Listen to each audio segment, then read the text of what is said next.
Hi everyone, my name is Laurie and welcome to another edition of DR Boxing Weekly. DR Boxing is a regular weekly feature where myself and guests will review, preview and discuss all the relevant topics in the boxing world. Each week we'll have special guests on, the odd celebrity, industry people, all bringing their unique opinions and personalities to the show. Joining me today, to my far left, Shane in the house. Thanks for having me. Thank you for having me, man. And to my immediate left, Nick. What's going on, people? Yes. Who's come with his illness to infect us all? Slightly unwell, but it's all good. The show must go on. Yeah, I'm sure he'll do great. And to my right, James, aka the AJ Sim. Welcome back, Thank you very much for having me, man. Mate, I'm excited for this. It's been getting more heated than a 50 Cent diss track so far. So let's get cooking. That's a great start. It's a great start, man. Right, so as we said, we're going to review, preview, look at big news stories in the world of boxing. So we've got our little committee here. I'm the chair. I'm hosting. Let's start with the big fight that took place last week across the pond in Newark, New Jersey. Shakur Stevenson, former two-weight world champion at featherweight and super featherweight, moving up to lightweight, taking on a previously unbeaten Japanese guy by the name of Shoshiro Yoshino. Hope I haven't butchered that name. Good fighter himself. Coming off a couple of really good wins, one against a guy called Nakatani, who he stopped in 6 rounds. So this was no scrub. Good fighter. A lot of people was thinking he could give Shakur a good test. Facts. However, on the night, it was a dominant performance by Shakur Stevenson. He dropped Yoshino twice, beat him up, won every round. Referee stopped it in the 6th round. To me, it was slightly premature. But, hey, I thought Shakur was phenomenal. We spoke last week about this guy's talent, man, his judgment of distance, his combination punching, his defense, his offense, everything's in sync. I thought it was a brilliant performance. He moves to 20-0, 10 KOs. Let's start with Nick. I know you're a big Shakur Stevenson fan. What did you think of his performance? It was a really good performance. If I was going to draw any negatives out, just to be balanced, I don't know how much that fight prepares him for the next level of fighter. And again, he's got, like I said last time, pretty good distribution of attributes. Maybe the thing that's lacking is that real KO power that other people in the division do have. He's got 10 knockouts. It's not a bad record. But yeah, the stoppage was a little bit controversial. You don't want to see someone taking too much damage unnecessarily because it looked like his opponent was probably not going to come back. But if he carried a little bit more power, maybe he can stop that fight himself with a devastating KO. And again, against top level opposition, you want to be getting that KO because they can flip the fight on you. But yeah. Well, it's interesting. Sorry to interject. Sorry, it's interesting. We'll go to I was just kind of speaking. I'm going to ask you a question. You were talking about preparing him for the next level of fighter. The next level, he has called out Devin Haney. Did you see enough from that performance against a guy who, I have to say, I kind of disagree with you. I think there was a massive golfing class there. I don't see the fight at all. They kind of lured me in with the promo about this guy. Yeah, he hasn't really fought too much over in the States. Maybe he can cause him trouble, but I mean, at the end of the day, there was such a huge golfing class. It was visible from the off. 2 knockdowns. Yes, the third, when he stopped it in the 6th, could have carried on. I think could have carried on, but that fight was only going one way. And I think that's a huge problem in boxing right now in general, is they want to create these fighters, they want to build up their future talent so much that they're just feeding them tomato cans after tomato cans. And it's just, these fights are too easy. I'm not trying to be disrespectful to him, but I'm saying you want to see these fighters get in with the other best fighters. You want to see him fight. It was his first rodeo at lightweight. And I don't think that guy was a scrub. We spoke about his previous fight where he'd stopped the Japanese guy we're talking about, Yoshino. He'd fought another Japanese guy called Nakatani, who was he fought at world level. He'd not won at world level. He went the distance with Teofimo Lopez, Nakatani as well. And Yoshino stopped him in 6 rounds. Does that help him go to a Devin Haney fight, though? Does that do anything for him? Well, let's ask Shane. Nah, firstly, I just thought it was another day at the office. Like, people who are saying it's a premature stoppage, I understand, but I don't see Yoshino complaining. Like, he knew he lost the fight. And at the end of the day, like, Shakur Stevenson specifically, when I watch him, I just feel like he's gonna do the business. When you bring up Devin Haney, I feel like what you have to look at, the fact is there is levels in boxing. And for me, you have to go and transition yourself through the levels when you're moving up to a new weight class. He can't just go in there and fight a Devin Haney straight away. And he probably could be competitive, and he probably might even win that fight.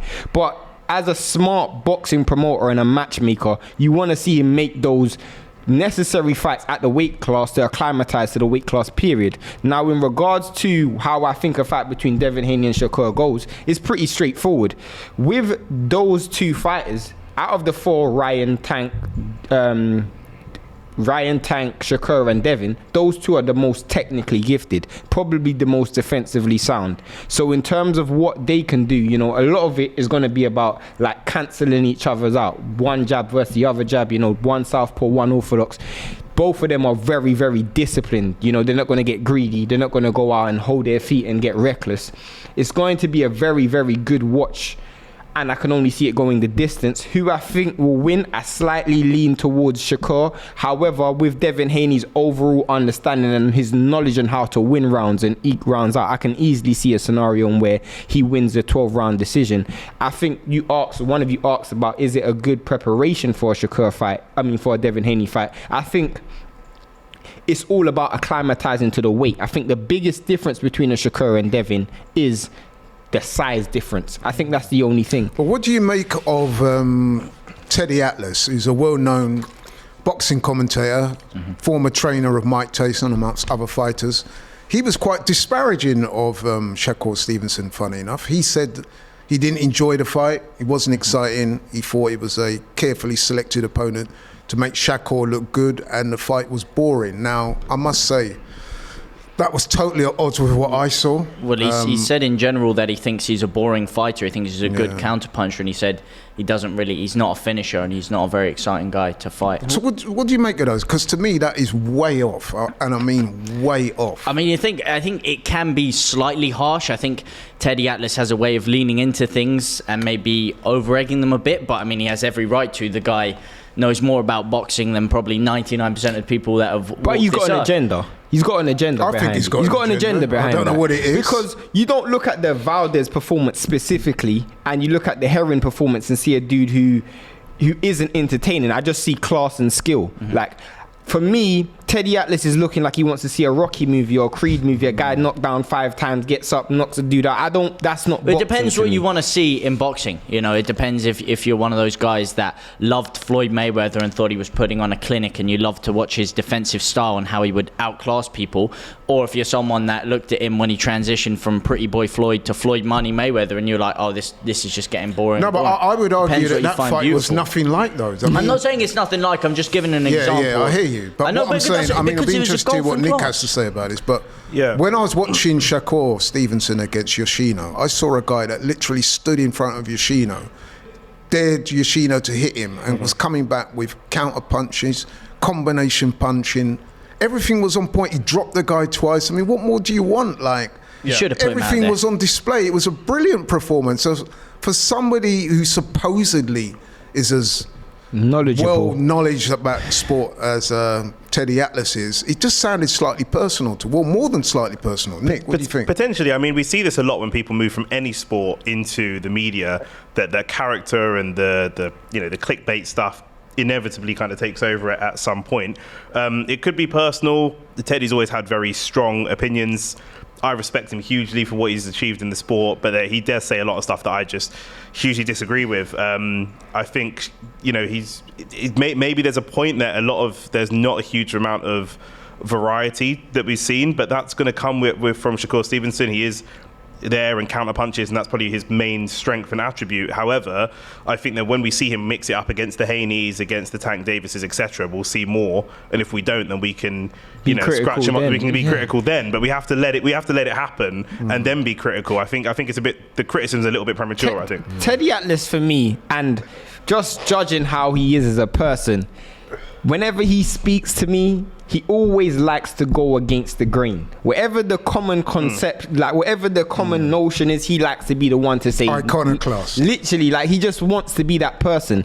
When you look at the reason how I know it was an agenda behind it, because he's criticizing elements of Shakur Stevenson's game that I don't even think is worthy of being critical of. And that's the part. I mean, there's many things we can say about Shakur that I think is yet to be seen. You know, we haven't seen him take a big shot. We haven't seen him go against a big puncher. We haven't seen his gas tank tested. We haven't seen, you know, someone really try and rough him up. So those are the question marks that I would have preferred No, but to Oscar hear. Valdez tried all that, but he couldn't get near him. That's how good Shakur is. He makes good fighters look ordinary. Of course, but if he fights Tank Davis, if he gets a shot, if he gets a shot on his chin, we don't know what's going to happen. None of us do, because we don't know how good his chin is. You know? Listen, I'm going to close it there by saying I'm giving Teddy Atlas the Roger Mayweather "you don't know shit about boxing" award. Well, to play devil's advocate, you say he goes against the grain a lot. He has gone against the grain a lot, but he's also been proven right a lot of the time when he's gone against the grain. I mean, one of them, we're going to get onto it with the Fundora-Mendoza fight. Okay. I mean, he himself was saying it was only a matter of time before he got knocked out. I you know think what I'm anyone thinking? could see that, though. I'm thinking that there's something personal going on. But anyway, we're going to move on.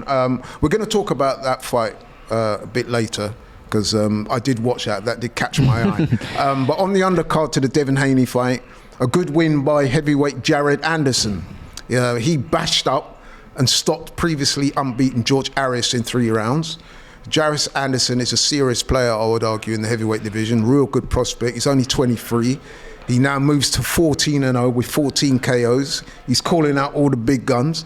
Let's start with James. Did you watch that fight, Jared Anderson? I did. It was an absolute mauling. Actually, I wanted to ask you if you thought that it should have been stopped, because I was hearing actually he was kind of pleading in the corner to keep the fight going on, and then I believe he was pulled out of it.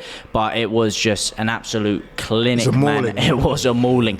And for me, the stoppage was justified, and I'll tell you why. Because okay, he hadn't been knocked down, he hadn't even been seriously wobbled, but he was taking a real bashing and he wasn't competitive. His corner pulled it out. The ref didn't. Whenever the corner pulls the plug, I always say I never complain of that, because they know the fighter more than anyone else. No, I think it was a matter of time before he got brutally hurt. And you didn't get to see too much of what I've actually I saw that I was impressed with him was his head work. There was a sparring session that came out actually with him and Shakur Stevenson, and his head work to avoid some of those shots against a guy who's so much quicker than him was phenomenal. And you didn't really see any of his defensive display, because it was just such a one-sided beatdown. But I think talking to sparring, apparently he for bashed up Tyson Fury in sparring a couple of times. Listen, what I went sparring there. tells, you know. Sparring is different from fighting. We all know that. But if you speak to people in the game, as I've done, and you listen to certain YouTube channels, they will tell you the same thing. That I think even Jared Anderson bashed up Tyson Fury. I think even John Fury said it. John Fury even said it in the interview, if I remember correctly. He was like, he heard about this boy called Big Baby Anderson, and he gave Tyson, he gave Tyson Fury some really good work in sparring, which basically means he gave him the business. Yeah. Obviously, sorry if I don't know if you're going to Nick first, but in regards to Big Baby Anderson, I'm gonna make a call right now. We're looking at a future heavyweight world champion, like without a shadow of a doubt. We're looking at a future heavyweight. When you look at his age and you look at the crop that's coming through, you know, I've been very, very disappointed with the so-called next crop, next generation. Obviously, we've seen people who's supposed to be the next one, like Tony Yoka, F.A. Jagba. You know, dudes who just don't live up to the level that they're supposed to. Big Baby Anderson's gonna be a world champion. I'm willing to bet any money. Quite unequivocal there from Shane. And I think you can put him in there with at least 7 of the top 15. He knocks all of them out. Wow, Nick. Yeah, it was really, really impressive. Again, not seeing a stoppage and not seeing him a KO was a little bit disappointing, but I'm sure that will 100% come if they let the rounds go.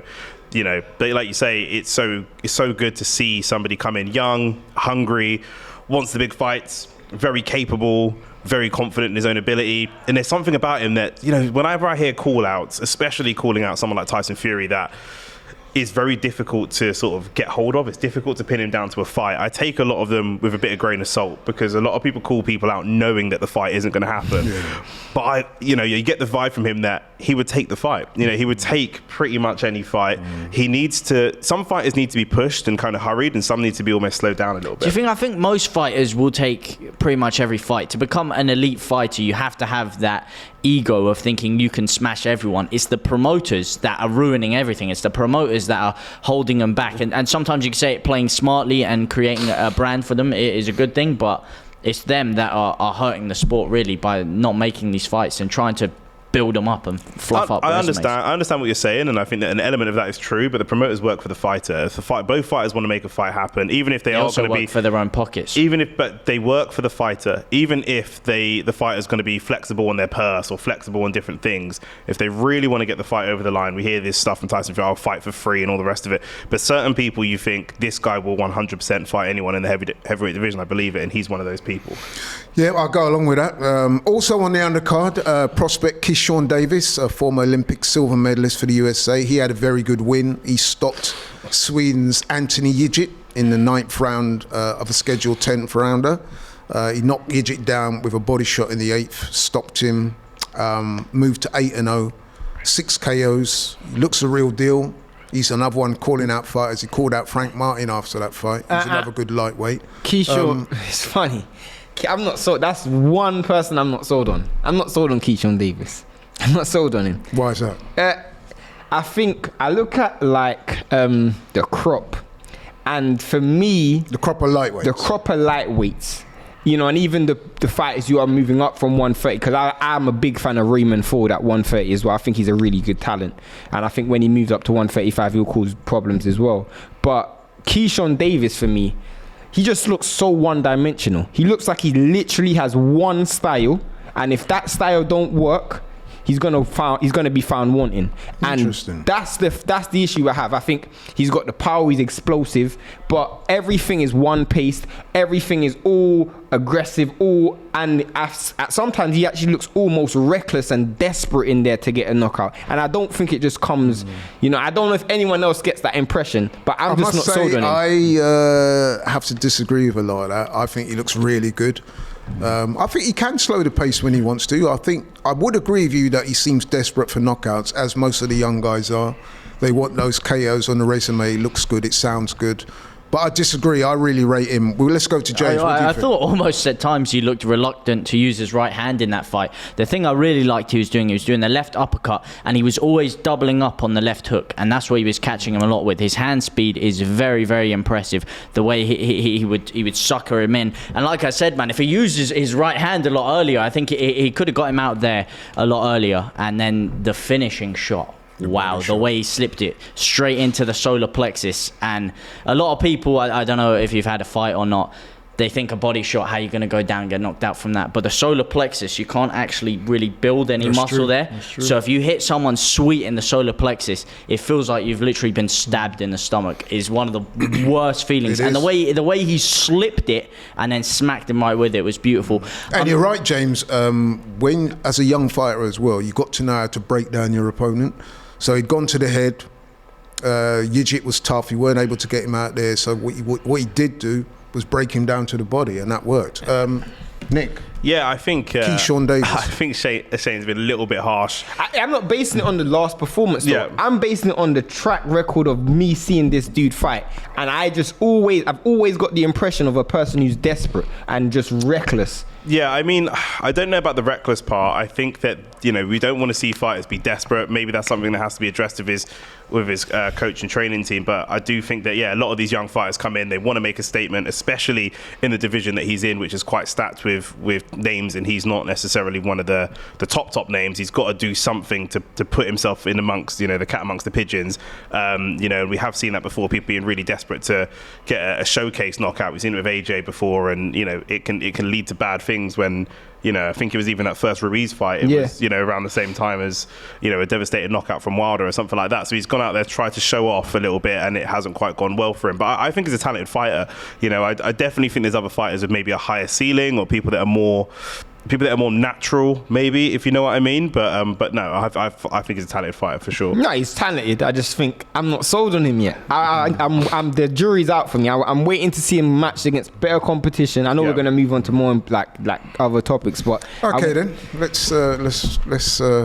see how that goes. But I think they're fast tracking him, and I think he will be a world champion. That is my view. Okay, then. So on that same night, over on the West Coast, there was another show taking place in Carson, California. There was a major upset on the main fight in that show. It was an interim junior middleweight world title fight with a holder, Sebastian Fundora, previously unbeaten. He was actually knocked out in the 7th round by Brian Mendoza, who's a good fighter himself. And Fundora is one of those enigmas, and he's unique. He's like a junior middleweight, so we're talking 154 pounds. But he's actually 6'6", which is amazing, because the average height for that weight is probably anywhere between 5'8", 5'10". Yeah. Or maybe 6 foot. If you're 6 foot as a light middleweight, that is seen as you're tall. A big dude. To be 6'6", he's a genetic and 154 pounds, that is freakish.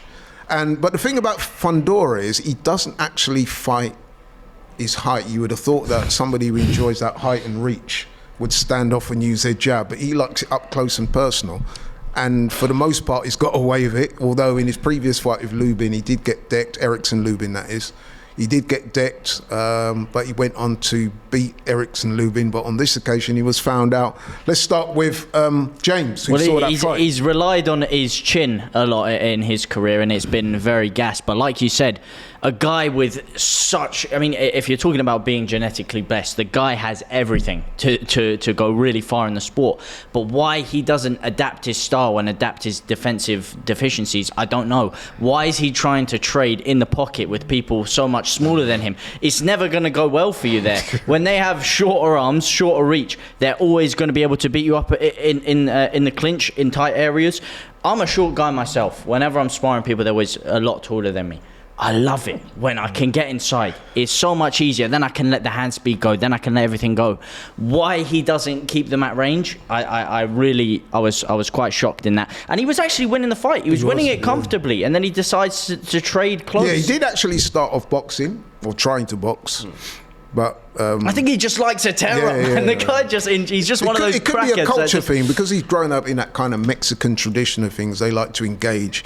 Maybe he thinks that to get the fans on his side, he has to engage, but... I mean, he was. And then the thing as well about not giving a yard or something, I think when he took the first shot, maybe he could have taken a knee. Do you not think he could have taken a knee? Because he took the first shot and he was wobbling for ages there. It was like another 5-6 seconds before he took the hook and then the other shot to take him down. So if he maybe took the knee after the first one and recovered, I don't know. But to stand there like that, I don't think he had all his faculties after that first shot. I think that's why. I think I agree with you. If it was me and I had all my faculties, take the knee. It's like a guy doing drunk penalties. Yeah, there. like we see that sometimes where a dude just almost, like, I think when Charles Martin fought Ortiz, there was a moment where he literally almost froze and then he got caught. Sometimes you lose your faculties. But I feel I have the answer for that. When you said why he fights that way, he's just a weight bully. Like, he genuinely believes that because he's too big for the weight class. You know, if I shrink myself down to this weight class to fight at the weight, the shots that you land against me isn't going to have the same... Well, it's not supposed to have the same damage because I'm so much bigger than you. And I just think that because he's so much bigger than everyone, he just likes to physically impose himself. And he doesn't fight that long range, on the back foot, behind the jab style. He fights up close, and he's always been easy to hit, like so easy to hit.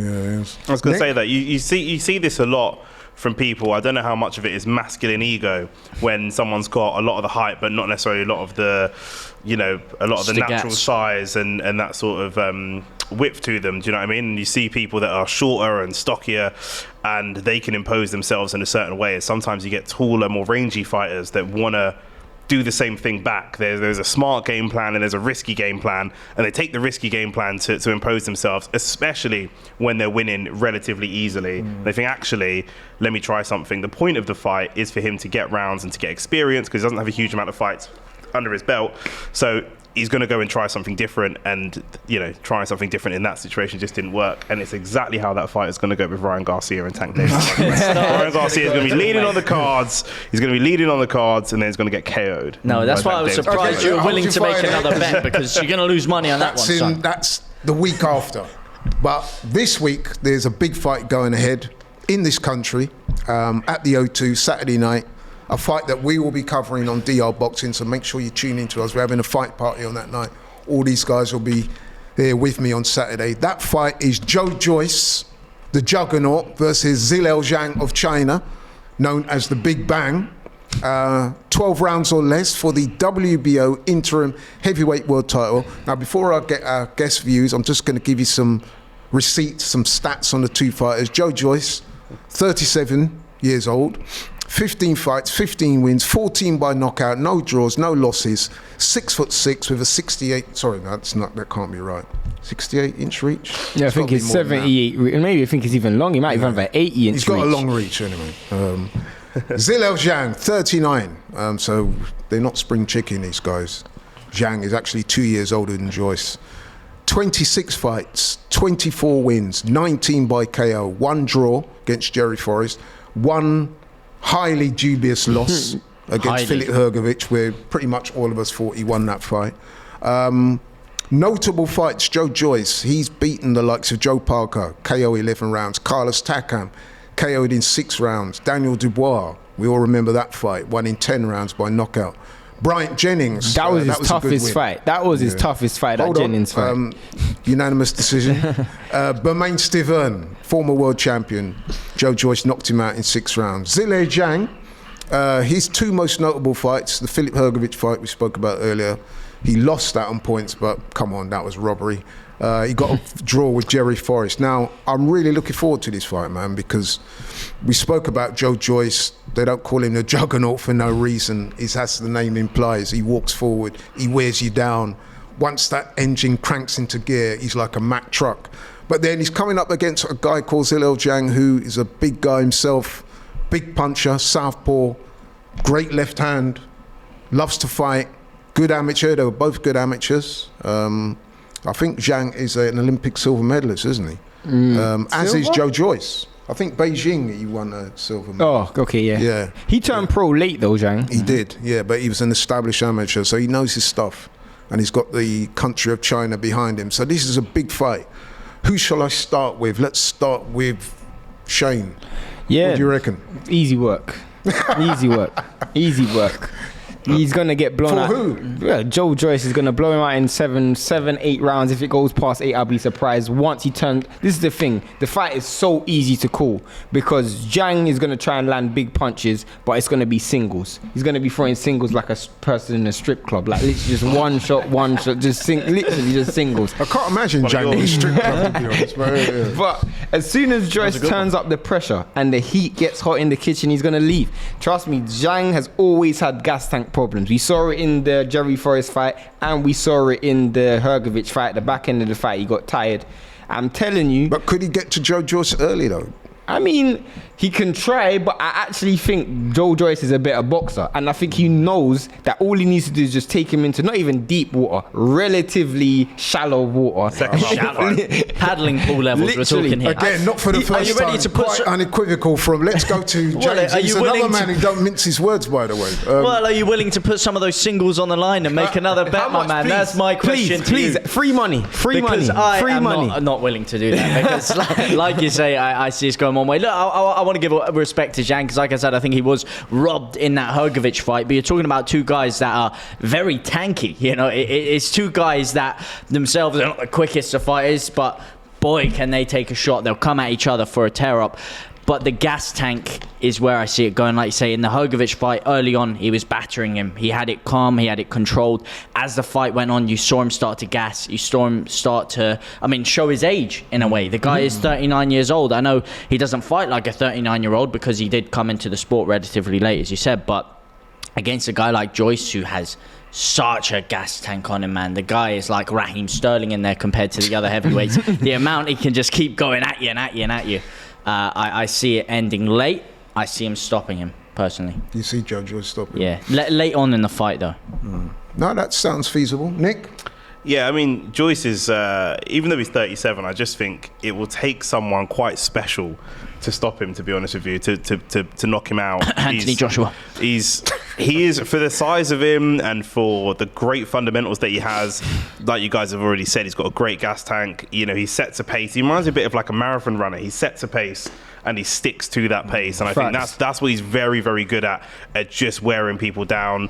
Maybe doesn't have as big a fight as he should do, maybe because of lack of charisma and sales and different things like that, less of boxing stuff specifically, more out of the ring stuff. But I don't think that Zhang cannot pose him too many problems. If he does try to go to him early, Joyce is too good and too slick. He will just jab him. What do the panel think of the fact that Zhang is a southpaw? So he's giving Joyce a slightly different look. He don't fight southpaw. He fights in a southpaw stance, but he doesn't take advantage of his southpaw stance. So obviously, if you understand, like when you're southpaw, the aim is to get your foot on the opposition's left foot. So your right foot on the outside of the left foot. He doesn't place his feet very well. In fact, sometimes Zhang squares up quite often. So that advantage that he has of being a southpaw, I knew you were going to ask that question. I was prepared for it.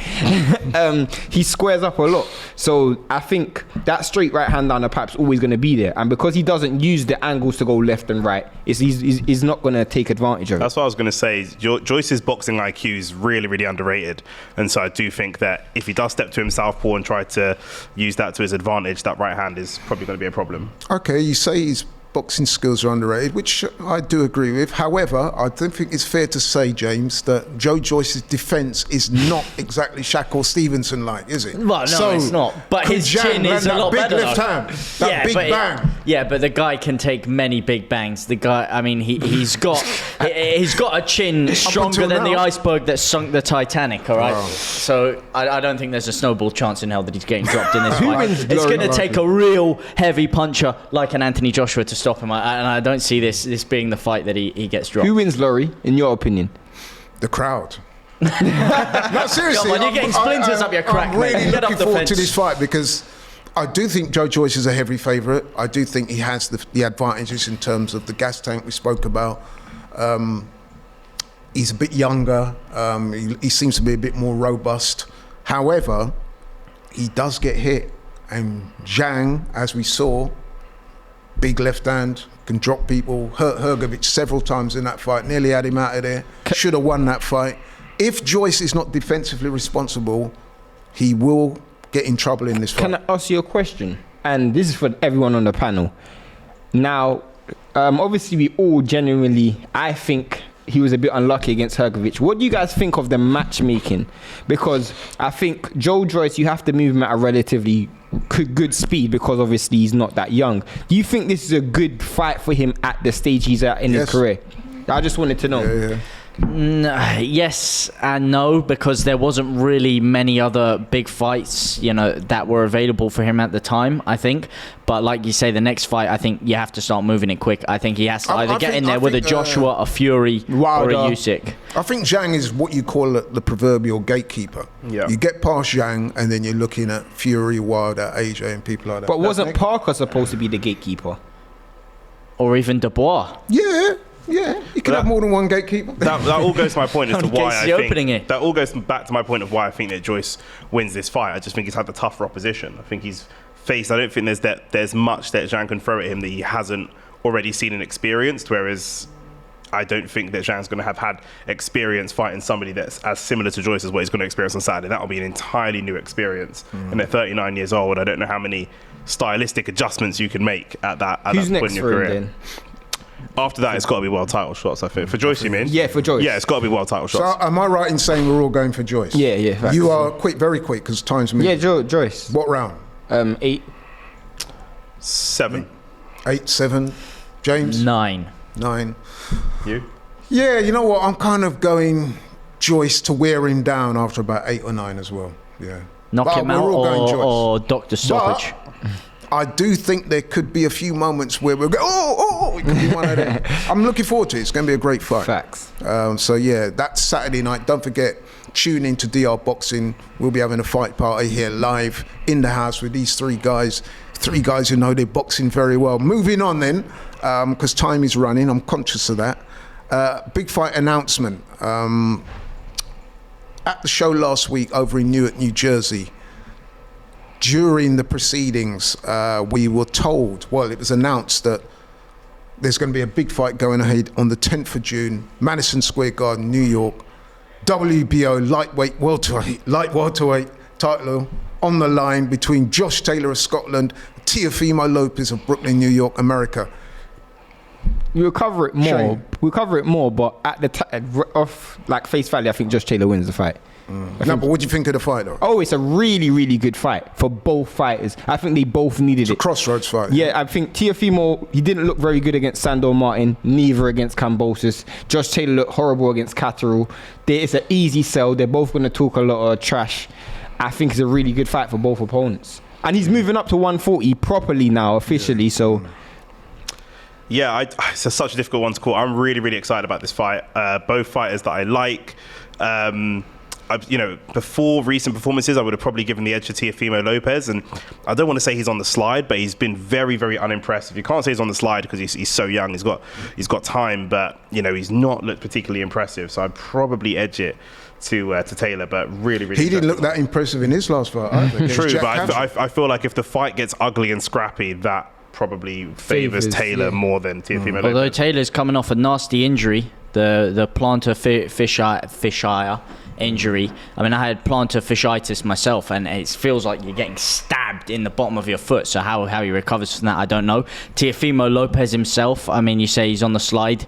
He's had personal issues. He's had heavily documented marital issues. So I think it's like you said, it's two people that have been going through a bad patch in their careers, and it's going to be very interesting to see who comes out on top and who kind of rebuilds themselves and lays their flag down, so to speak. As I was saying, to me it's a crossroads fight because Josh Taylor, 19 fights, 19 wins, 13 by KO, but didn't look very good in his last fight, not fought for a while. That fight I'm talking about, Jack Catterall, a lot of people, myself included, thought he lost that fight. Yeah, I agree. Teofimo, he's not looked that impressive. He was champion of the world at lightweight, then he got dethroned by George Kambosos, got dropped, got beaten, didn't take it very well. As James was saying, he's had out-the-ring issues, not looked very good. So this is very much a crossroads fight. I do agree with most of the panel. I'm leaning towards Josh Taylor, but both guys are on their day, quality performance, so it could go either way for me.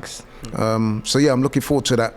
Put that in your diaries, people. Saturday the 10th of June, Madison Square Garden. Another fight we will be covering, as we will be covering the big fight on Saturday, Juggernaut versus the Big Bang. Can't wait. Right, we're kind of closing up now and winding things down. I just want to mention in closing a tribute I want to make to Ken Buchanan. Now, a lot of these guys are a lot younger than me, sorry. I'm older than them. And I remember Ken Buchanan, who passed away last week. Scottish fighter, born in Edinburgh, Scotland, 69 fights, 61 wins, 8 losses, 27 KOs, a former British, European and undisputed world champion at a time when undisputed really was undisputed, at a time when fighters were fighting 15 rounds, not 12. He's a legend of British boxing. I do remember him growing up. There's one fight in particular, a lot of people defined by Ken Buchanan by that fight actually. It's a fight he actually lost to the great Roberto Duran in Madison Square. I think it was 1971 when he was defending his world title. He was doing well. I think he was behind on points, but he was doing well against an absolute killer in Roberto Duran, and Roberto Duran hit him low in the 13th round and the fight had to get stopped. Duran never wanted to give Buchanan a rematch, which shows you how good Buchanan would have been. He passed away on the 1st of April, as I said. He was struggling in his latter years. I think he was suffering from dementia, but nevertheless, he will go down as one of the all-time greats of British boxing. So I thought it's only right and proper that we do a little tribute to him. So rest in peace, Ken Buchanan, one of the all-time greats of British boxing. Right. We're closing up now, guys. Yeah. Anything you want to say in closing? You got a minute. Shane, anything you want to say? No, man, it's all good. I'm excited to see that obviously we're doing the boxing thing consistently. That's good. But I'm also excited to see that we're actually doing it at the right time because we're getting some really good fights. So Teofimo Lopez and Josh Taylor, just another one to add to a very good Couple list. of seconds, Nick, in closing. Anything you want to say? Yeah, just come and join us on Saturday night. Simple as, it's going to be a great fight, and someone's getting knocked out. Absolutely. Someone is, 10-ounce gloves. Someone's getting knocked out. As Eddie Hearn once famously said, make sure you're there, man. We're going to be getting the beers out. We're going to be with the boys, having a great time. You do not want to miss it. Joyce, Zhang, put it in your calendar. Make sure you're there this Saturday on Dior Sports because it's about to get tasty and I'm about to win some money from that side of the table. You heard it from the AJ Simp himself. AJ, by the way, has beaten both these guys as amateurs. He beat Zhilei Zhang in the 2012 Olympics in the quarterfinals when AJ went on to win the gold medal. He's also beaten Joyce in a round or two, stopped him in the amateurs. So listen, man. Is Freezy fighting as well? Freezy's fighting. Yeah, Freezy. Big shout out to Freezy. We're going to get Freezy on the show in the coming weeks. He fights on the undercard, and we're going to get him in at a later date. Thanks everybody for watching. Like, share, subscribe. Don't forget the big fight party this Saturday. Joyce, the Juggernaut versus Zhilei Zhang. Big bang. It goes down live Saturday. DR Sports Boxing. Make sure you check it out.